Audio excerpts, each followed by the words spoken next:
Hello friend, स्वागत है आपका अपने चैनल लास्ट क्लास में। आज की इस वीडियो में हम आपका टेस्ट लेंगे। इस टेस्ट में सभी विषयों से काफी महत्वपूर्ण 100 ऑब्जेक्टिव प्रश्न लिया गया है, जो आपके बोर्ड परीक्षा के लिए काफी महत्वपूर्ण रहेगा।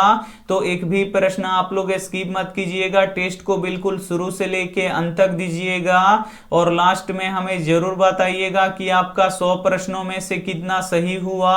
और चैनल को अभी तक आप सब्सक्राइब नहीं किए हैं तो चैनल को सब्सक्राइब कर लीजिएगा और सब्सक्राइब करने के बाद एक बेल आइकन आता है तो बेल आइकन को दबा के ऑल पे कर लीजिएगा, ताकि जब भी लाइव क्लास हो तो आपके पास नोटिफिकेशन पहुंचता रहे। तो आइए शुरू करते हैं पहले नंबर प्रश्न से। तो पहला नंबर प्रश्न है कि किस लेंस को अपसारी लेंस कहते हैं। काफी महत्वपूर्ण प्रश्न है ये आपके बोर्ड परीक्षा के लिए। यहाँ पे आपको बताना है कि किस लेंस को अपसारी लेंस कहते हैं। तो अवतल लेंस को अपसारी लेंस कहते हैं, इसे आपको याद रखना है। यहाँ पे ए ऑप्शन बिल्कुल ही सही हो जाएगा। और उत्तल लेंस को अभिसारी लेंस कहते हैं, तो इसे भी साथ में आपको याद रखना है। आइए देखते हैं अगला प्रश्न। दो नंबर प्रश्न है कि भाईचारे का दूसरा नाम क्या है। यहाँ पे आपको बताना है कि भाईचारे का दूसरा नाम क्या है। तो भाईचारे का दूसरा नाम लोकतंत्र है, इसे आपको याद रखना है। यहाँ पे ए ऑप्शन बिल्कुल ही सही हो जाएगा। आइए देखते हैं अगला प्रश्न। तीन नंबर प्रश्न है कि निम्न में से किसको प्राथमिक क्षेत्र कहा जाता है। ये भी प्रश्न काफी महत्वपूर्ण है आपके बोर्ड परीक्षा के लिए।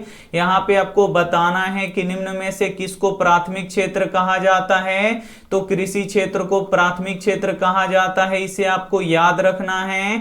यहाँ पे बी ऑप्शन बिल्कुल ही सही हो जाएगा। और औद्योगिक क्षेत्र को द्वितीय क्षेत्र कहा जाता है, तो इसे भी साथ में आपको याद रखना है। और सेवा क्षेत्र को तृतीय क्षेत्र कहा जाता है, तो इसे भी साथ में आपको याद रखना है। आइए देखते हैं अगला प्रश्न।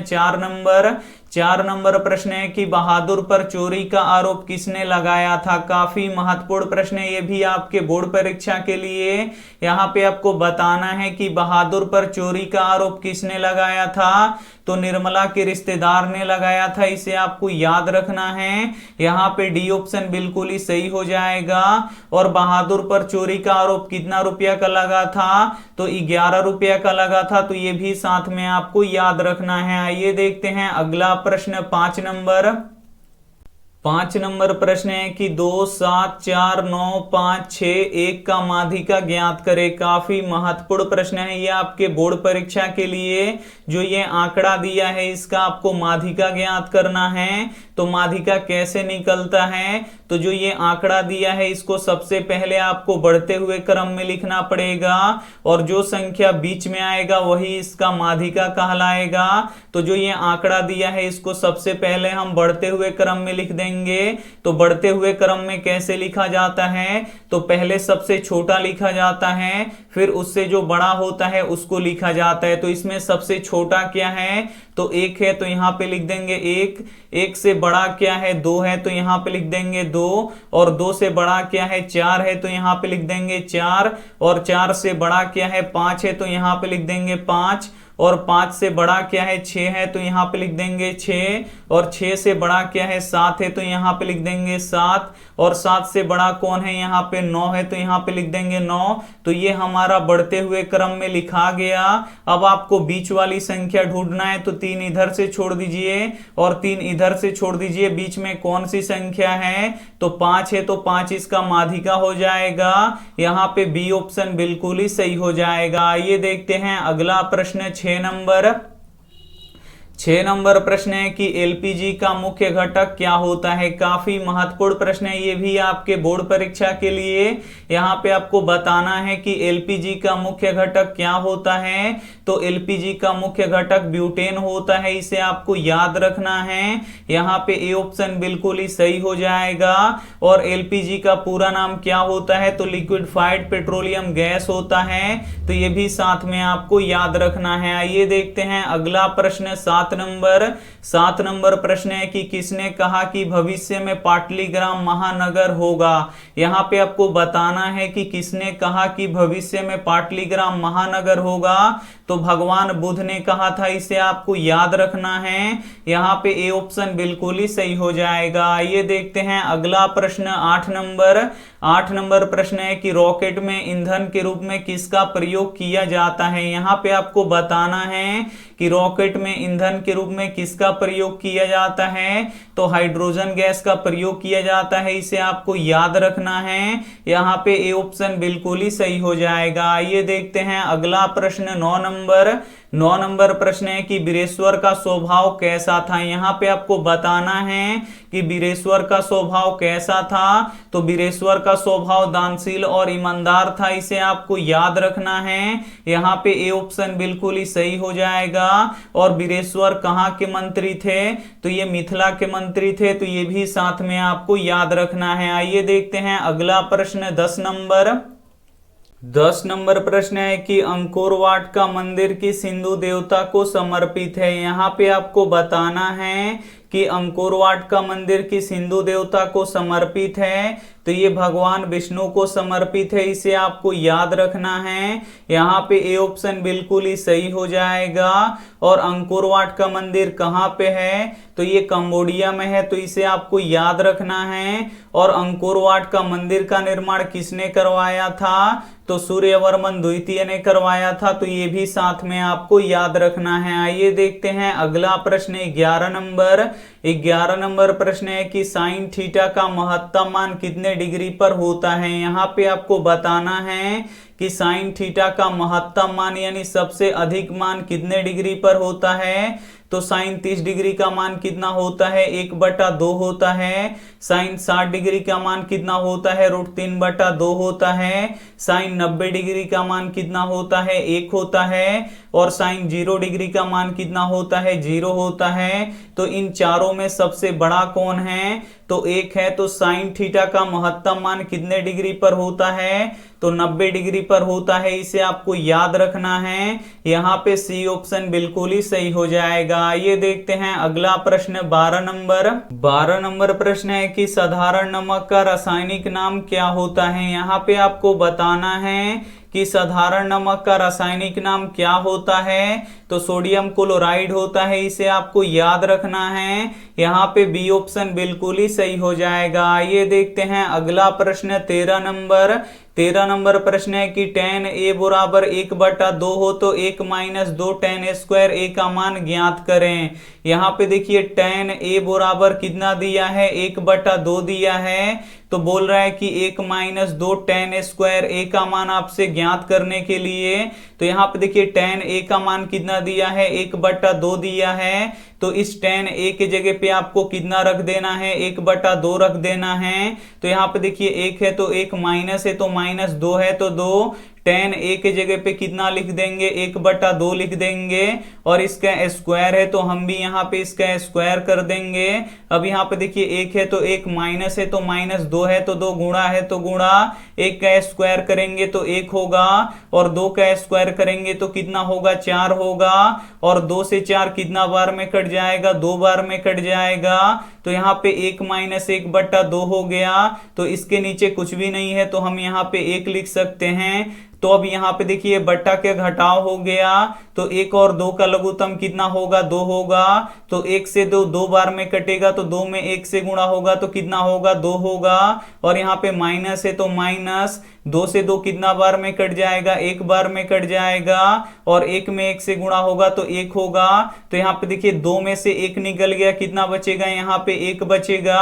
और बट्टा के नीचे कितना है, 2 है। तो यहाँ पे देखिए 1/2 क्या हो जाएगा, बिल्कुल ही सही आंसर हो जाएगा। तो यहाँ पे ए ऑप्शन बिल्कुल ही सही हो जाएगा। ये देखते हैं अगला प्रश्न 14 नंबर प्रश्न है कि सूर्यपुत्र कौन था। यहाँ पे आपको बताना है कि सूर्यपुत्र कौन था। तो तो सूर्यपुत्र कर्ण था, इसे आपको याद रखना है। यहाँ पे सी ऑप्शन बिल्कुल ही सही हो जाएगा। ये देखते हैं अगला प्रश्न 15 नंबर प्रश्न है कि निम्न में से कौन सभी जीवों में वंशानुगत गुणों को पीढ़ी दर पीढ़ी संचरित करता है। यहाँ पे आपको बताना है कि निम्न में से कौन सभी जीवों में वंशानुगत गुणों को पीढ़ी दर पीढ़ी संचरित करता है। तो जीन करता है, इसे आपको याद रखना है। यहाँ पे सी ऑप्शन बिल्कुल ही सही हो जाएगा। ये देखते हैं अगला प्रश्न 16 नंबर प्रश्न है कि मंदाकिनी नदी किस पर्वत के निकट से प्रवाहित होती है। यहाँ पे आपको बताना है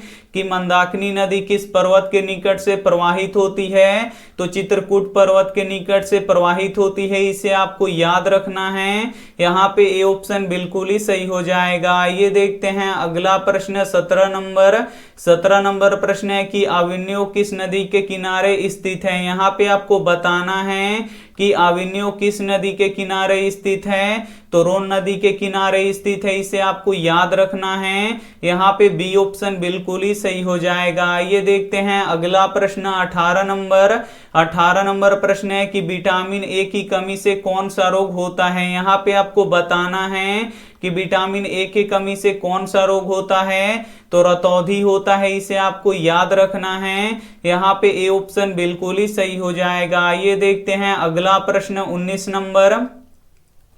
19 नंबर प्रश्न है कि द्वितीय विश्व युद्ध में परमाणु बम किस देश पर गिराया गया है। यहाँ पे आपको बताना है कि द्वितीय विश्व युद्ध में परमाणु बम किस देश पर गिराया गया। तो जापान पर गिराया गया, इसे आपको याद रखना है। यहाँ पे ए ऑप्शन बिल्कुल ही सही हो जाएगा। और किस देश ने गिराया था, तो अमेरिका ने गिराया था, तो ये भी साथ में आपको याद रखना है। आइए देखते हैं अगला प्रश्न 20 नंबर प्रश्न है कि पेड़ पौधों की पत्तियां हरा किसके कारण से होता है। यहाँ पे आपको बताना है कि पेड़ पौधों की पत्तियां हरा किसके कारण से होता है। तो क्लोरोफिल के कारण से होता है, इसे आपको याद रखना है। यहाँ पे ए ऑप्शन बिल्कुल ही सही हो जाएगा। और क्लोरोफिल में कौन सा तत्व पाया जाता है, तो मैग्नीशियम तत्व पाया जाता है, तो ये भी साथ में आपको याद रखना है। आइए देखते हैं अगला प्रश्न 21 नंबर प्रश्न है कि 10 और 15 के लसा और मसा का अनुपात ज्ञात करें। यहाँ पे आपको 10 और 15 का लसा और मसा का अनुपात ज्ञात करना है। तो सबसे पहले 10 और 15 का हम लसा निकाल देते हैं।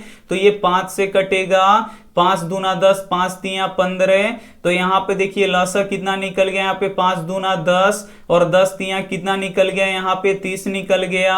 अब यहाँ पे आपको मसा निकालना है। तो 10 और यहाँ पे 15 का आपको मसा निकालना है। तो 10 एकम 10 और यहाँ पे देखिए 5 और ये कट गया। अब यहाँ पे देखिए 10 आएगा, तो 5 दूना कितना हो जाएगा, यहाँ पे 10 हो जाएगा, ये कट जाएगा। तो यहाँ पे देखिए मौसा कितना निकल गया, यहाँ पे 5 निकल गया। तो प्रश्न बोल रहा है यहाँ पे कि लसा और मौसा का अनुपात, तो ये लसा है और ये मौसा है, इसका अब अनुपात आपको निकालना है। तो अगर ये कट रहा है तो इसे कटा दीजिए। 5 एकम 5 और 5 छक्के कितना हो जाएगा, 30 हो जाएगा। तो यहाँ पे देखिए लसा और मौसा का अनुपात कितना निकल जाएगा, 6:1 निकलेगा। तो यहाँ पे बी ऑप्शन बिल्कुल ही सही हो जाएगा। आइए देखते हैं अगला प्रश्न 22 नंबर प्रश्न है कि बहादुर कहाँ का रहने वाला था। यहाँ पे आपको बताना है कि बहादुर कहाँ का रहने वाला था। तो बहादुर नेपाल का रहने वाला था, इसे आपको याद रखना है। यहाँ पे सी ऑप्शन बिल्कुल ही सही हो जाएगा। ये देखते हैं अगला प्रश्न 23 नंबर प्रश्न है कि यज्ञवल्क्य ने अपनी पत्नी को क्या शिक्षा दी। यहाँ पे आपको बताना है कि यज्ञवल्क्य ने अपनी पत्नी को क्या शिक्षा दी। तो आत्म तत्व की शिक्षा दी, इसे आपको याद रखना है। यहाँ पे डी ऑप्शन बिल्कुल ही सही हो जाएगा। और यज्ञवल्क्य की पत्नी का नाम क्या था, तो मैत्रेयी था, तो ये भी साथ में आपको याद रखना है। आइए देखते हैं अगला प्रश्न 24 नंबर प्रश्न है कि किस लेंस की फोकस दूरी धनात्मक होती है। यहाँ पे आपको बताना है कि किस लेंस की फोकस दूरी धनात्मक होता है। तो उत्तल लेंस की फोकस दूरी धनात्मक होता है, इसे आपको याद रखना है। यहाँ पे ए ऑप्शन बिल्कुल ही सही हो जाएगा। और अवतल लेंस की फोकस दूरी ऋणात्मक होता है। तो ये भी साथ में आपको याद रखना है। आइए देखते हैं अगला प्रश्न 25 नंबर। 25 नंबर प्रश्न है कि परावैंगनिक किरण के कारण मनुष्य में कौन सा रोग उत्पन्न होता है। यहाँ पे आपको बताना है कि परावैंगनिक किरण के कारण मनुष्य में कौन सा रोग उत्पन्न होता है। तो त्वचा का कैंसर उत्पन्न होता है, इसे आपको याद रखना है। यहाँ पे ए ऑप्शन बिल्कुल ही सही हो जाएगा। ये देखते हैं अगला प्रश्न 26 नंबर। 26 नंबर प्रश्न है कि विद्युत आवेश का एसआई मात्रक होता है। यहाँ पे आपको बताना है कि विद्युत आवेश का एसआई मात्रक क्या होता है। तो विद्युत आवेश का एसआई मात्रक कूलाम्ब होता है, इसे आपको याद रखना है। यहाँ पे बी ऑप्शन बिल्कुल ही सही हो जाएगा। ये देखते हैं अगला प्रश्न 27 नंबर। 27 नंबर प्रश्न है कि किस देश ने सिविल सेवा परीक्षा की शुरुआत की। यहाँ पे आपको बताना है कि किस देश ने सिविल सेवा परीक्षा की शुरुआत की। तो चीन ने किया, इसे आपको याद रखना है। यहाँ पे सी ऑप्शन बिल्कुल ही सही हो जाएगा। ये देखते हैं अगला प्रश्न 28 नंबर। 28 नंबर प्रश्न है कि एक समानांतर आलेख का कितना हल होता है। यहाँ पे आपको बताना है कि एक समानांतर आलेख का कितना हल होता है। तो एक समानांतर आलेख का कोई भी हल नहीं होता है, इसे आपको याद रखना है। यहाँ पे बी ऑप्शन बिल्कुल ही सही हो जाएगा। ये देखते हैं अगला प्रश्न 29 नंबर।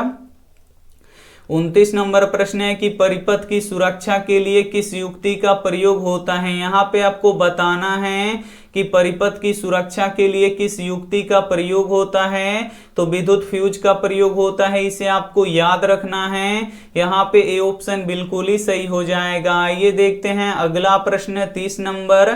30 नंबर प्रश्न है कि आलस कथा में आग लगने पर कितने लोग नहीं भागे। यहाँ पे आपको बताना है कि आलस कथा में आग लगने पर कितने लोग नहीं भागे। तो जो 4 सच में आलसी थे वो नहीं भागे। यहाँ पे सी ऑप्शन बिल्कुल ही सही हो जाएगा। ये देखते हैं अगला प्रश्न 31 नंबर। 31 नंबर प्रश्न है कि प्राचीन काल में शिष्यों को क्या कहा जाता है। यहाँ पे आपको बताना है कि प्राचीन काल में शिष्यों को क्या कहा जाता था। तो ब्रह्मचारी कहा जाता था, इसे आपको याद रखना है। यहाँ पे बी ऑप्शन बिल्कुल ही सही हो जाएगा। ये देखते हैं अगला प्रश्न 32 नंबर। 32 नंबर प्रश्न है कि शत्रु राज्य क्या बढ़ा रहे हैं। यहाँ पे आपको बताना है कि शत्रु राज्य क्या बढ़ा रहे हैं। तो अशांति और कलह बढ़ा रहे हैं, इसे आपको याद रखना है। यहाँ पे सी ऑप्शन बिल्कुल ही सही हो जाएगा। ये देखते हैं अगला प्रश्न 33 नंबर। 33 नंबर प्रश्न है कि 100x बराबर 50 हो तो 10 - x बराबर होगा। यहाँ पे देखिए 100x बराबर कितना दिया है, 50 दिया है। तो यहाँ पे बोल रहा है कि 10 - x किसके बराबर होगा। तो यहाँ पे आपको x का मान रखना पड़ेगा। तो यहाँ से x का मान निकाल लीजिए। 100 इधर गुणा कर रहा है तो इधर जाके भाग करेगा। तो x बराबर हो जाएगा 50/100। और ये कितना बार में कटेगा, 50 से कम 50, 50 दूनी 100। यानी यहाँ पे देखिए x का मान कितना निकल गया, 1/2 निकल गया। तो यहाँ पे x के जगह पे 1/2 रख दीजिए। अब यहाँ पे देखिए ये बट्टा का घटाव हो गया। 2 और 1 का लघुत्तम कितना होगा, 2 होगा। 1 से 2 में भाग देंगे तो ये 2 बार में कटेगा। तो 2 में 10 से गुणा होगा तो 10 दूनी 20 हो जाएगा। और यहाँ पे माइनस है तो माइनस, 2 में 2 से भाग देंगे तो ये 1 बार में कट जाएगा। और 1 में 1 से गुणा होगा तो ये 1 ही रहेगा। 20 में से 1 घटेगा तो कितना बचेगा, यहाँ पे 19/2 बचेगा। हमारा ए वाला ऑप्शन बिल्कुल ही सही हो जाएगा। ये देखते हैं अगला प्रश्न 34 नंबर। 34 नंबर प्रश्न है कि विद्युत बल्ब के भीतर होता है। यहाँ पे आपको बताना है कि विद्युत बल्ब के भीतर क्या होता है। तो विद्युत बल्ब के भीतर निष्क्रिय गैस भरा रहता है, इसे आपको याद रखना है। यहाँ पे सी ऑप्शन बिल्कुल ही सही हो जाएगा। ये देखते हैं अगला प्रश्न 35 नंबर। 35 नंबर प्रश्न है कि पेड़ पौधे श्वसन में कौन सा गैस का उपयोग करते हैं। यहाँ पे आपको बताना है कि पेड़ पौधे श्वसन में कौन सा गैस का उपयोग करते हैं। तो ऑक्सीजन गैस का उपयोग करते हैं, इसे आपको याद रखना है। यहाँ पे बी ऑप्शन बिल्कुल ही सही हो जाएगा। और प्रकाश संश्लेषण की क्रिया में कार्बन डाइऑक्साइड गैस का उपयोग करते हैं, तो ये भी साथ में आपको याद रखना है। आइए देखते हैं अगला प्रश्न 36 नंबर। 36 नंबर प्रश्न है कि कोशिका भित्ति किसमें पाया जाता है। यहाँ पे आपको बताना है कि कोशिका भित्ति किसमें पाया जाता है, तो पेड़ पौधों की कोशिका में पाया जाता है, इसे आपको याद रखना है। यहाँ पे बी ऑप्शन बिल्कुल ही सही हो जाएगा। आइए देखते हैं अगला प्रश्न 37 नंबर प्रश्न है कि जल दिवस कब मनाया जाता है। यहाँ पे आपको बताना है कि जल दिवस कब मनाया जाता है, तो जल दिवस 22 मार्च को मनाया जाता है, इसे आपको याद रखना है। यहाँ पे बी ऑप्शन बिल्कुल ही सही हो जाएगा। आइए देखते हैं अगला प्रश्न 38 नंबर प्रश्न है कि गुटेनबर्ग ने सबसे पहले किस पुस्तक की छपाई की। तो यहाँ पे आपको बताना है कि गुटेनबर्ग ने सबसे पहले किस पुस्तक की छपाई की, तो बाइबिल की छपाई की, इसे आपको याद रखना है। यहाँ पे डी ऑप्शन बिल्कुल ही सही हो जाएगा। आइए देखते हैं अगला प्रश्न 39 नंबर प्रश्न है कि आत्महत्या की थैली के नाम से किसे जानते हैं। यहाँ पे आपको बताना है कि आत्महत्या की थैली के नाम से किसे जानते हैं, तो लाइसोसोम को जानते हैं, इसे आपको याद रखना है। यहाँ पे ए ऑप्शन बिल्कुल ही सही हो जाएगा। आइए देखते हैं अगला प्रश्न 40 नंबर प्रश्न है कि दधीची के हड्डी से क्या बनता है। यहाँ पे आपको बताना है कि दधीची के हड्डी से क्या बनता है, तो इंद्र का वज्र बनता है, इसे आपको याद रखना है। यहाँ पे सी ऑप्शन बिल्कुल ही सही हो जाएगा। ये देखते हैं अगला प्रश्न 41 नंबर प्रश्न है कि x² प्लस 2x प्लस 1 के शून्य का अल्फा और बीटा हो तो 4 अल्फा प्लस 4 बीटा ज्ञात करें। यहाँ पे आपको 4 अल्फा प्लस 4 बीटा का मान आपको ज्ञात करना है। तो दोनों में देख सकते हैं 4 उभयनिष्ठ है, तो यहाँ पे कॉमन ले लीजिए, तो यहाँ पे हो जाएगा अल्फा और यहाँ पे क्या बच जाएगा, यहाँ पे बीटा बच जाएगा। अब यहाँ पे देखिए ब्रैकेट के अंदर एक फॉर्मूला बन गया अल्फा प्लस बीटा, और अल्फा प्लस बीटा का फॉर्मूला क्या होता है, माइनस बी बट्टा ए होता है। तो बस यहाँ पे आपको b का मान रख देना है और यहाँ पे आपको a का मान रख देना है। तो जो x² में गुणा करता है वो a का मान कहलाता है, और जो केवल x में गुणा करता है वो b का मान होता है, और जिसमें x नहीं रहता है वो c का मान होता है। तो x² में क्या गुणा कर रहा है, कुछ भी नहीं गुणा कर रहा है। जहाँ पे कुछ भी नहीं होता है वहां पे 1 होता है, तो a का मान कितना निकल गया, 1 निकल गया। और x में क्या गुणा कर रहा है, 2 गुणा कर रहा है, तो b का मान कितना निकल गया, 2 निकल गया। और c का मान कितना है, 1 है। बस इसमें आपको रख देना है, 4 है तो 4, ब्रैकेट है तो ब्रैकेट, माइनस है तो माइनस, और b का मान कितना है, 2 है तो यहाँ पे लिख देंगे 2, और a का मान कितना है, 1 है तो यहाँ पे लिख देंगे 1। अब यहाँ पे देखिए 4 है तो 4, और यहाँ पे देखिए -2 बट्टा 1 का अर्थ क्या हुआ, -2 हुआ। तो अब देखिए 4 और ब्रैकेट टूटेगा तो गुणा का चिन्ह आएगा, और यहाँ पे -2 है तो यहाँ पे -2 लिख देंगे। अब यहाँ पे आप गुणा करा लीजिए, यहाँ पे देखिए प्लस है और यहाँ पे माइनस है, तो प्लस माइनस क्या हो जाएगा, माइनस हो जाएगा। और 4 दूना कितना हो जाएगा, 8 हो जाएगा। तो यहाँ पे -8 क्या हो जाएगा, बिल्कुल ही सही आंसर हो जाएगा। यहाँ पे सी ऑप्शन बिल्कुल ही सही हो जाएगा। ये देखते हैं अगला प्रश्न 42 नंबर प्रश्न है कि अधातु के ऑक्साइड कैसे होते हैं। यहाँ पे आपको बताना है कि अधातु के ऑक्साइड कैसे होते हैं। तो अधातु के ऑक्साइड अम्लीय होते हैं, इसे आपको याद रखना है। यहाँ पे बी ऑप्शन बिल्कुल ही सही हो जाएगा। ये देखते हैं अगला प्रश्न 43 नंबर प्रश्न है कि उपचयन वह प्रक्रिया है जिसमें, यहाँ पे आपको बताना है कि उपचयन वह प्रक्रिया है जिसमें ऑक्सीजन का योग होता है, इसे आपको याद रखना है। यहाँ पे ए ऑप्शन बिल्कुल ही सही हो जाएगा। ये देखते हैं अगला प्रश्न 44 नंबर प्रश्न है कि हाथ मलना मुहावरे का सही अर्थ क्या है। यहाँ पे आपको बताना है कि हाथ मलना मुहावरे का सही अर्थ क्या है, तो पछताना है, इसे आपको याद रखना है। यहाँ पे ए ऑप्शन बिल्कुल ही सही हो जाएगा। ये देखते हैं अगला प्रश्न 45 नंबर प्रश्न है कि बिहार में पंचायती राज व्यवस्था का कार्यकाल कितने वर्ष का होता है। यहाँ पे आपको बताना है कि बिहार में पंचायती राज व्यवस्था का कार्यकाल कितने वर्ष का होता है, तो 5 वर्षों का होता है। इसे आपको याद रखना है। यहाँ पे बी ऑप्शन बिल्कुल ही सही हो जाएगा। ये देखते हैं अगला प्रश्न 46 नंबर।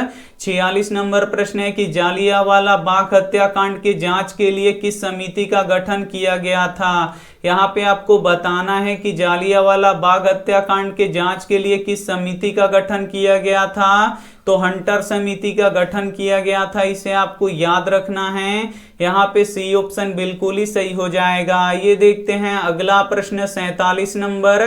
47 नंबर प्रश्न है कि सेन साहब की आंखों का तारा कौन था। यहाँ पे आपको बताना है कि सेन साहब के आंखों का तारा कौन था, तो खोखा था। इसे आपको याद रखना है। यहाँ पे सी ऑप्शन बिल्कुल ही सही हो जाएगा। ये देखते हैं अगला प्रश्न 48 नंबर। 48 नंबर प्रश्न है कि बिंदुओं 10, 3 और 4, 1 को मिलाने वाला रेखाखंड के मध्य बिंदु का निर्देशांक ज्ञात करें। एक बिंदु है जिसका निर्देशांक यहाँ पे 10,3 दिया है और दूसरा बिंदु है जिसका निर्देशांक यहाँ पे 4,1 दिया है। तो बोल रहा है कि इन दोनों बिंदुओं को मिलाने वाली रेखाखंड का मध्य बिंदु का निर्देशांक आप ज्ञात कीजिए।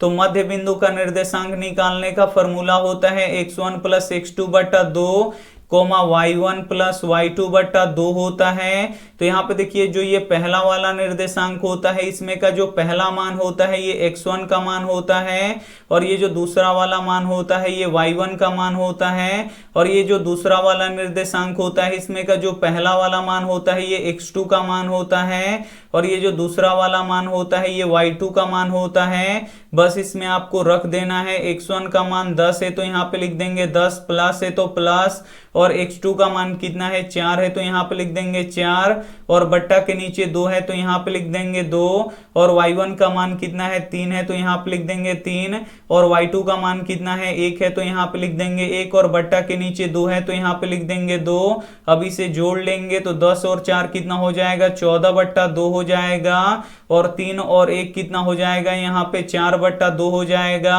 अब कटा दीजिए, 2 सते कितना हो जाएगा 14 हो जाएगा, और 2 दूना 4 हो जाएगा। तो यहाँ पे मध्य बिंदु का निर्देशांक कितना निकल गया 7,2 निकल गया। यहाँ पे डी वाला ऑप्शन बिल्कुल ही सही हो जाएगा। ये देखते हैं अगला प्रश्न 49 नंबर। 49 नंबर प्रश्न है कि अंतर्राष्ट्रीय महिला दिवस किस तिथि को मनाया जाता है। यहाँ पे आपको बताना है कि अंतर्राष्ट्रीय महिला दिवस किस तिथि को मनाया जाता है। तो ये 8 मार्च को मनाया जाता है। इसे आपको याद रखना है। यहाँ पे बी ऑप्शन बिल्कुल ही सही हो जाएगा। ये देखते हैं अगला प्रश्न 50 नंबर। 50 नंबर प्रश्न है कि पटना कहाँ स्थित है। यहाँ पे आपको बताना है कि पटना कहाँ स्थित है। तो पटना गंगा के किनारे स्थित है। इसे आपको याद रखना है। यहाँ पे ए ऑप्शन बिल्कुल ही सही हो जाएगा। ये देखते हैं अगला प्रश्न 51 नंबर। 51 नंबर प्रश्न है कि एस रंगराजन का वास्तविक नाम क्या है। यहाँ पे आपको बताना है कि एस रंगराजन का वास्तविक नाम क्या है। तो सुजाता है। इसे आपको याद रखना है। यहाँ पे सी ऑप्शन बिल्कुल ही सही हो जाएगा। ये देखते हैं अगला प्रश्न 52 नंबर। 52 नंबर प्रश्न है कि किसी चालक से प्रवाहित विद्युत धारा वास्तव में होता है। यहाँ पे आपको बताना है कि किसी चालक में प्रवाहित विद्युत धारा वास्तव में होता है तो इलेक्ट्रॉन का प्रवाह होता है। इसे आपको याद रखना है। यहाँ पे ए ऑप्शन बिल्कुल ही सही हो जाएगा। ये देखते हैं अगला प्रश्न 53 नंबर। 53 नंबर प्रश्न है कि समीकरण x + 2y = 9 में यदि x = 1 है तो y का मान ज्ञात करें। यहाँ पे आपको y का मान ज्ञात करना है। तो यहाँ पे देखिए x + 2y = 9 दिया है और इसमें x = 1 दिया है। तो बोल रहा है y का मान ज्ञात कीजिए। तो x का मान यहाँ पे रख देंगे। x का मान 1 है तो यहाँ पे x के जगह पे 1 लिख देंगे। प्लस है तो प्लस 2y है तो 2y बराबर के उधर 9 है तो 9। अब यहाँ पे आपको y का मान निकालना है। तो प्लस 1 इधर जोड़ रहा है तो बराबर के उधर जाके घटा देगा। तो इधर 2y बराबर क्या हो जाएगा 9 - 1 हो जाएगा। तो 2i बराबर क्या हो जाएगा, 9 में से 1 घट जाएगा तो कितना बचेगा, 8 बचेगा। अब यहाँ पे आपको y का मान निकालना है, तो 2 इसमें गुणा कर रहा है तो बराबर के उधर जाके क्या करेगा, भाग करेगा, यानी y बराबर क्या हो जाएगा, 8/2 हो जाएगा। ये 4 बार में कट जाएगा, y का मान कितना निकल जाएगा, 4 निकल जाएगा। यहाँ पे सी ऑप्शन बिल्कुल ही सही हो जाएगा। ये देखते हैं अगला प्रश्न 54 नंबर प्रश्न है कि मिट्टी की अबोध मूर्ति कौन है। यहाँ पे आपको बताना है कि मिट्टी की अबोध मूर्ति कौन है, तो जनता है, इसे आपको याद रखना है। यहाँ पे बी ऑप्शन बिल्कुल ही सही हो जाएगा। ये देखते हैं अगला प्रश्न 55 नंबर प्रश्न है कि पटना नगर निगम के प्रधान को क्या कहते हैं। यहाँ पे आपको बताना है कि पटना नगर निगम के प्रधान को क्या कहते हैं, तो महापौर कहते हैं, इसे आपको याद रखना है। यहाँ पे ए ऑप्शन बिल्कुल ही सही हो जाएगा। ये देखते हैं अगला प्रश्न 56 नंबर प्रश्न है कि विद्युत में तार का रंग कैसा होता है। यहाँ पे आपको बताना है कि विद्युत में तार का रंग कैसा होता है, तो लाल होता है, इसे आपको याद रखना है। यहाँ पे बी ऑप्शन बिल्कुल ही सही हो जाएगा। ये देखते हैं अगला प्रश्न 57 नंबर प्रश्न है कि 100 का अभाज्य गुणनखंड क्या होगा। यहाँ पे आपको 100 का अभाज्य गुणनखंड निकालना है, तो निकाल दीजिए। किससे कटेगा, 2 से कटेगा, और कितना बार में कट जाएगा, ये 50 बार में कट जाएगा। और 2 से 50 कितना बार में कटेगा, 25 बार में कटेगा। और 5 से 25 कितना बार में कटेगा, 5 बार में कटेगा। तो 2 कितना बार है, 2 बार है, और 5 कितना बार है, 2 बार है। तो यहाँ पे 100 का अभाज्य गुणनखंड क्या होगा, 2 के पावर 2 गुणे 5 के पावर 2 होगा। तो यहाँ पे ए वाला ऑप्शन बिल्कुल ही सही हो जाएगा। ये देखते हैं अगला प्रश्न 58 नंबर प्रश्न है कि अंगूर में कौन सा अम्ल पाया जाता है। यहाँ पे आपको बताना है कि अंगूर में कौन सा अम्ल पाया जाता है, तो अंगूर में टार्टरिक अम्ल पाया जाता है, इसे आपको याद रखना है। यहाँ पे ए ऑप्शन बिल्कुल ही सही हो जाएगा। ये देखते हैं अगला प्रश्न 59 नंबर प्रश्न है कि अर्थव्यवस्था कितने प्रकार के होते हैं। यहाँ पे आपको बताना है कि अर्थव्यवस्था कितने प्रकार के होते हैं, तो अर्थव्यवस्था 3 प्रकार के होते हैं, इसे आपको याद रखना है। यहाँ पे बी ऑप्शन बिल्कुल ही सही हो जाएगा। ये देखते हैं अगला प्रश्न 60 नंबर प्रश्न है कि नदियों को बचाना है। यहाँ पे आपको बताना है कि नदियों को बचाना है, तो नदियों को नाला होने से बचाना है, इसे आपको याद रखना है। यहाँ पे ए ऑप्शन बिल्कुल ही सही हो जाएगा। ये देखते हैं अगला प्रश्न 61 नंबर प्रश्न है कि चंद्रगुप्त मौर्य ने किस वंश का स्थापना किया। यहाँ पे आपको बताना है कि चंद्रगुप्त मौर्य ने किस वंश का स्थापना किया, तो मौर्य वंश का स्थापना किया, इसे आपको याद रखना है। यहाँ पे ए ऑप्शन बिल्कुल ही सही हो जाएगा। ये देखते हैं अगला प्रश्न 62 नंबर प्रश्न है कि समीकरण x² - 9 बराबर 0 हो तो शून्य ज्ञात करें। यहाँ पे देखिए x² - 9 बराबर 0 है, तो यहाँ पे आपको शून्यक निकालना है, यानी आपको x का मान निकालना है। तो 9 इधर घटा रहा है, तो बराबर के उधर जाके क्या करेगा, जोड़ेगा, यानी x बराबर क्या हो जाएगा, +9 हो जाएगा। आपको x का मान निकालना है, तो इधर स्क्वायर है, तो बराबर के उधर जाएगा तो क्या हो जाएगा, रूट हो जाएगा। तो यहाँ पे देखिए x बराबर क्या हो जाएगा, √ यहाँ पे 9 हो जाएगा, और जो रूट होता है ये प्लस माइनस दोनों में होता है। तो यहाँ पे देखिए प्लस माइनस, यहाँ पे देखिए √9 का वर्गमूल कितना होता है, 3 होता है। तो x का यहाँ पे 2 मान निकलेगा, एक प्लस में 3 निकलेगा और एक यहाँ पे माइनस में 3 निकलेगा। तो यहाँ पे बी वाला ऑप्शन बिल्कुल ही सही हो जाएगा। ये देखते हैं अगला प्रश्न 63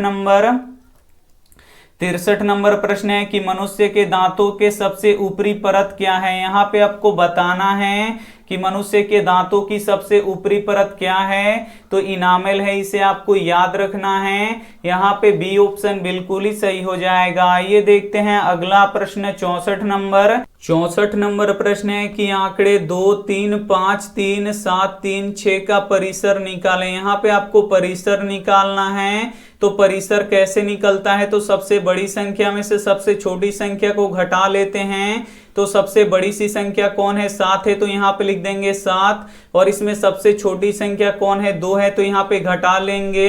7 में से 2 घटेगा तो कितना बचेगा, 5 बचेगा। और 5 हमारा क्या हो जाएगा, परिसर हो जाएगा। यहाँ पे ए ऑप्शन बिल्कुल ही सही हो जाएगा। ये देखते हैं अगला प्रश्न 65 नंबर। 65 नंबर प्रश्न है कि देवी का जागरण कहाँ हुआ। यहाँ पे आपको बताना है कि देवी का जागरण कहाँ हुआ, तो गरीब बस्तियों में हुआ, इसे आपको याद रखना है। यहाँ पे ए ऑप्शन बिल्कुल ही सही हो जाएगा। आइए देखते हैं अगला प्रश्न 66 नंबर।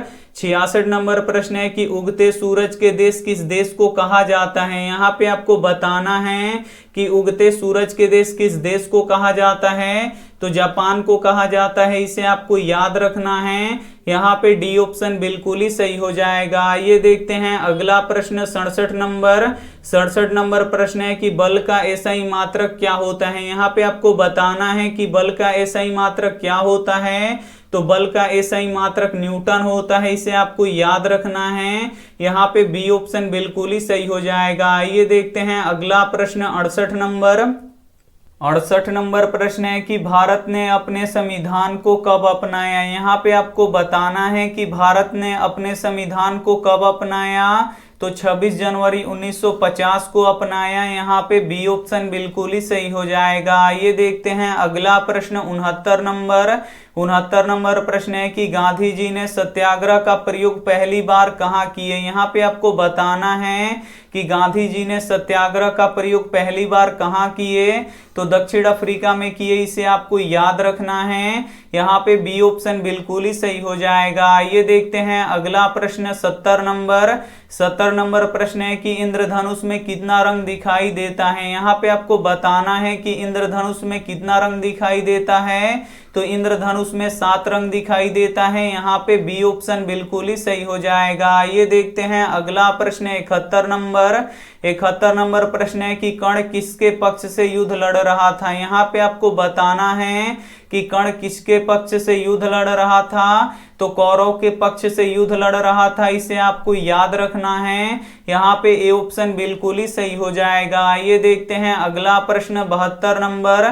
72 नंबर प्रश्न है कि कांजीरंगा राष्ट्रीय उद्यान कहाँ स्थित है। यहाँ पे आपको बताना है कि कांजीरंगा राष्ट्रीय उद्यान कहाँ स्थित है, तो ये असम में स्थित है, इसे आपको याद रखना है। यहाँ पे डी ऑप्शन बिल्कुल ही सही हो जाएगा। ये देखते हैं अगला प्रश्न 73 नंबर। 73 नंबर प्रश्न है कि रबर की खेती भारत के किस राज्य में की जाती है। यहाँ पे आपको बताना है कि रबर की खेती भारत के किस राज्य में की जाती है, तो केरल में किया जाता है, इसे आपको याद रखना है। यहाँ पे ए ऑप्शन बिल्कुल ही सही हो जाएगा। ये देखते हैं अगला प्रश्न 74 नंबर। 74 नंबर प्रश्न है कि उदासीनीकरण की क्रिया में क्या बनता है। यहाँ पे आपको बताना है कि उदासीनीकरण की क्रिया में क्या बनता है, तो लवण एवं जल बनता है, इसे आपको याद रखना है। यहाँ पे डी ऑप्शन बिल्कुल ही सही हो जाएगा। ये देखते हैं अगला प्रश्न 75 नंबर।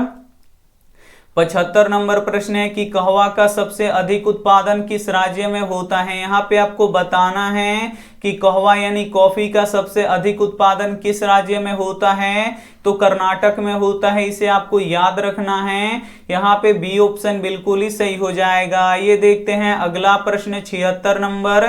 76 नंबर प्रश्न है कि AP 10 12 14 डॉट डॉट का 11वां पद ज्ञात करें। यहाँ पे आपको 11वां पद ज्ञात करना है, तो 11वां पद का फॉर्मूला क्या होता है, तो a + 10d होता है। यहाँ पे आपको a का मान रख देना है और यहाँ पे आपको d का मान रख देना है। तो a क्या होता है, AP का प्रथम पद यानी पहला पद होता है। तो AP का पहला पद कितना है, 10 है, तो a का मान यहाँ पे 10 निकल गया। और d क्या होता है, तो ये सार्वंतर होता है। और d कैसे निकलता है, तो दूसरे पद में से पहले पद को घटाना पड़ता है। तो दूसरा पद कितना है, 12 है, तो यहाँ पे लिख देंगे 12 माइनस इसमें से पहला पद को घटाना पड़ता है, तो पहला पद 10 है, तो यहाँ पे लिख देंगे 10 12 में से 10 घटेगा तो कितना बचेगा, 2 बचेगा। अब यहाँ पे आपको रख देना है ए का मान कितना है, 10 है तो यहाँ पे रख देंगे 10, प्लस है तो प्लस, 10 है तो 10, और डी का मान कितना है, 2 है तो यहाँ पे लिख देंगे 2, 10 प्लस, अब यहाँ पे देखिए 10 दूना कितना हो जाएगा, 20 हो जाएगा, और 10 और 20 जोड़ेंगे तो कितना हो जाएगा, 30 हो जाएगा। यहाँ पे ए ऑप्शन बिल्कुल ही सही हो जाएगा। ये देखते हैं अगला प्रश्न 77 नंबर प्रश्न है कि यूनान का राजदूत कौन था। यहाँ पे आपको बताना है कि यूनान का राजदूत कौन था। तो यूनान का राजदूत मेगास्थनीज था, इसे आपको याद रखना है। यहाँ पे बी ऑप्शन बिल्कुल ही सही हो जाएगा। ये देखते हैं अगला प्रश्न 78 नंबर प्रश्न है कि 6 पाई बटा 5 पाई एक संख्या है। तो यहाँ पे पाई से पाई कट जाएगा, और 6 बटा 5 कौन सी संख्या है, तो ये परिमेय संख्या है। तो यहाँ पे ए ऑप्शन बिल्कुल ही सही हो जाएगा। ये देखते हैं अगला प्रश्न 79 नंबर प्रश्न है कि आग कहाँ लगाई गई। यहाँ पे आपको बताना है कि आग कहाँ लगाई गई। तो आग आलसशाला में लगाई गई, इसे आपको याद रखना है। यहाँ पे ए ऑप्शन बिल्कुल ही सही हो जाएगा। ये देखते हैं अगला प्रश्न 80 नंबर प्रश्न है कि वैश्वीकरण के फलस्वरूप विभिन्न देशों के बीच वृद्धि हुआ है। तो आयात और निर्यात दोनों में वृद्धि हुआ है। तो यहाँ पे सी ऑप्शन बिल्कुल ही सही हो जाएगा। ये देखते हैं अगला प्रश्न 81 नंबर प्रश्न है कि गांव से कितनी दूरी पर स्कूल था। यहाँ पे आपको बताना है कि गांव से कितनी दूरी पर स्कूल था। तो 1 कोस की दूरी पर स्कूल था, इसे आपको याद रखना है। यहाँ पे ए ऑप्शन बिल्कुल ही सही हो जाएगा। ये देखते हैं अगला प्रश्न 82 नंबर प्रश्न है कि रबर निम्नलिखित में से किसका बहुलक है। यहाँ पे आपको बताना है कि रबर निम्नलिखित में से किसका बहुलक है। तो ये आइसोप्रीन का बहुलक होता है, इसे आपको याद रखना है।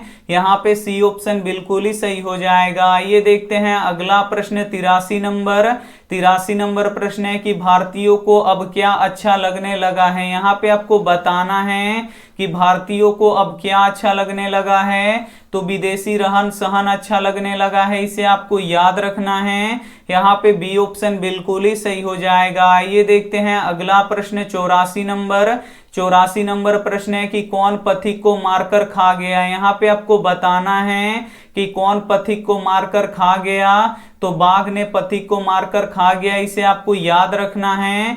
यहाँ पे सी ऑप्शन बिल्कुल ही सही हो जाएगा। ये देखते हैं अगला प्रश्न 85 नंबर प्रश्न है कि भारत की राष्ट्रीय आय का सर्वप्रथम अनुमान किसने लगाया था। तो दादा भाई नौरोजी ने लगाया था। यहाँ पे डी ऑप्शन बिल्कुल ही सही हो जाएगा। ये देखते हैं अगला प्रश्न 86 नंबर प्रश्न है कि अम्लीय वर्षा का पीएच मान कितना होता है। यहाँ पे आपको बताना है कि अम्लीय वर्षा का पीएच मान कितना होता है। तो 5.6 से कम होता है, इसे आपको याद रखना है। यहाँ पे ए ऑप्शन बिल्कुल ही सही हो जाएगा। ये देखते हैं अगला प्रश्न 87 नंबर प्रश्न है कि चावल की खेती मुख्य रूप से किस मिट्टी पे होता है। यहाँ पे आपको बताना है कि चावल की खेती मुख्य रूप से किस मिट्टी पे होता है। तो जलोढ़ मिट्टी पे होता है। यहाँ पे बी ऑप्शन बिल्कुल ही सही हो जाएगा। ये देखते हैं अगला प्रश्न 88 नंबर प्रश्न है कि 80% से अधिक कोशिका में क्या पाया जाता है। यहाँ पे आपको बताना है कि 80% से अधिक कोशिका में क्या पाया जाता है। तो जल पाया जाता है, इसे आपको याद रखना है। यहाँ पे डी ऑप्शन बिल्कुल ही सही हो जाएगा। ये देखते हैं अगला प्रश्न 89 नंबर प्रश्न है कि किसको पानी में डुबा के रखा जाता है।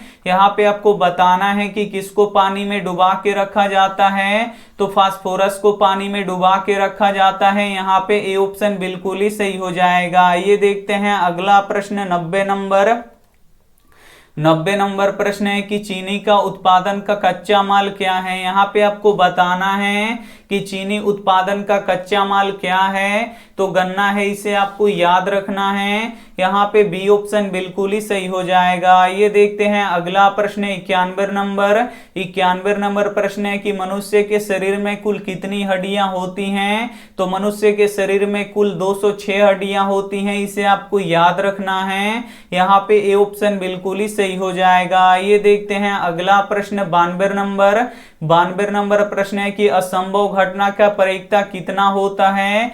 यहाँ पे आपको बताना है कि असंभव घटना का प्रायिकता कितना होता है, तो 0 होता है, इसे आपको याद रखना है। यहाँ पे बी ऑप्शन बिल्कुल ही सही हो जाएगा। ये देखते हैं अगला प्रश्न 93 नंबर प्रश्न है कि फ्यूज के तार के लिए कौन सा कथन सत्य है। यहाँ पे आपको बताना है कि फ्यूज के तार के लिए कौन सा कथन सत्य है, तो प्रतिरोध अधिक होता है और गलनांक कम होता है फ्यूज तार का, इसे आपको याद रखना है। यहाँ पे सी ऑप्शन बिल्कुल ही सही हो जाएगा। ये देखते हैं अगला प्रश्न 94 नंबर प्रश्न है कि लोकतंत्र के मार्ग में सबसे बड़ी बाधा क्या है। यहाँ पे आपको बताना है कि लोकतंत्र के मार्ग में सबसे बड़ी बाधा क्या है, तो अशिक्षा है, इसे आपको याद रखना है। यहाँ पे बी ऑप्शन बिल्कुल ही सही हो जाएगा। ये देखते हैं अगला प्रश्न 95 नंबर प्रश्न है कि किस रंग का विचलन अधिक होता है। यहाँ पे आपको बताना है कि किस रंग का विचलन अधिक होता है, तो बैगनी रंग का विचलन अधिक होता है। यहाँ पे डी ऑप्शन बिल्कुल ही सही हो जाएगा। ये देखते हैं अगला प्रश्न 96 नंबर प्रश्न है कि पटना में बहुत बार कौन आए। यहाँ पे आपको बताना है कि पटना में बहुत बार कौन आए, तो भगवान बुद्ध आए, इसे आपको याद रखना है। यहाँ पे डी ऑप्शन बिल्कुल ही सही हो जाएगा। ये देखते हैं अगला प्रश्न 97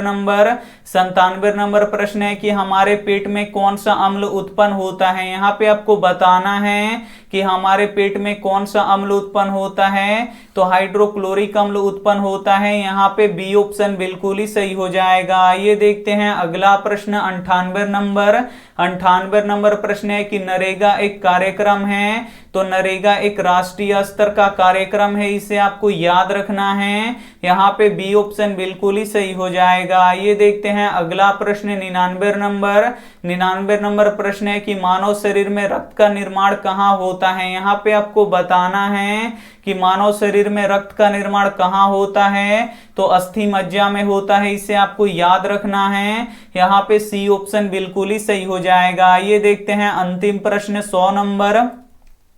100 नंबर प्रश्न है कि रक्त है, तो रक्त एक तरल संयोजी उत्तक है, इसे आपको याद रखना है। यहाँ पे ए ऑप्शन बिल्कुल ही सही हो जाएगा। आप यहाँ पे 100 ऑब्जेक्टिव प्रश्न का टेस्ट दे चुके हैं। यहाँ पे हम सबका कमेंट देख रहे हैं, तो आप लोग जल्दी जल्दी अब बता दीजिए कि आपका 100 प्रश्नों में से कितना सही हुआ। और ये रहा आपके लिए होमवर्क प्रश्न, इसका जवाब आपको कमेंट बॉक्स में देना है कि ओजोन परत को कौन हानि पहुंचाता है। तो जो भी ऑप्शन आपको सही लगे वो आप हमें कमेंट करके जरूर बताइएगा। और वीडियो को लाइक नहीं किए हैं तो प्लीज आप लोग वीडियो को लाइक कीजिएगा, अपने दोस्तों के पास इस वीडियो को जरूर शेयर कीजिएगा। और चैनल को अभी तक आप सब्सक्राइब नहीं किए हैं तो चैनल को सब्सक्राइब करके साथ में बेल आइकन को ऑल पे दबा लीजिएगा, ताकि जब भी लाइव क्लास हो तो आपके पास नोटिफिकेशन पहुंचता रहे। थैंक यू फॉर वॉचिंग, मिलते हैं अगले वीडियो में, तब तक अपना ध्यान रखिए, मन लगा के पढ़ाई कीजिए। Take care and bye.